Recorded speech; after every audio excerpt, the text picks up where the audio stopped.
后来台湾爆发着本土的病例，都惊这个感染会来拓开，所以这个跨年的活动到底要办唔办是真两难。指挥中心针对着跨年的防疫，定出着5大原则，并无强制讲袂使来举办。但是专家认为，只要是人济聚集的所在，就有风险。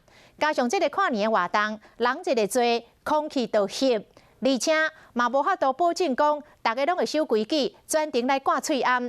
所以专家认为，缩小规模来办，或者是规气卖办，才是上好的做法。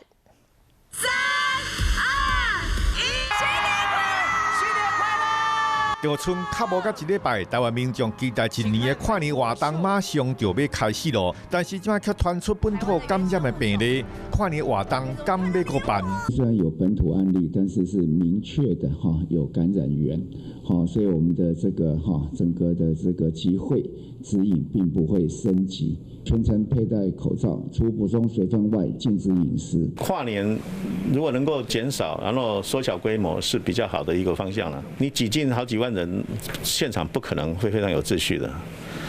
而且会很闷啊，所以是不是口罩从头戴到尾也不知道。医生的烦恼唔是无原因，咱来甲看纽西兰技师甲按771所行过的所在。目前只知影2个人去过2间百货公司甲1间大卖店。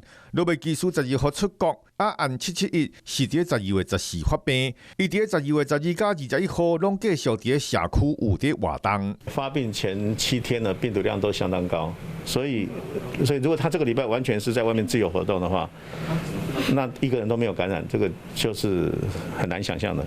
专家认为，伫1月14之前，整个社区拢是在观察期，但是国来拄着圣诞节，又果是跨年，伫还未找到所有的接触者进前，专家即摆的烦恼是本土感染的病例敢会阁增加。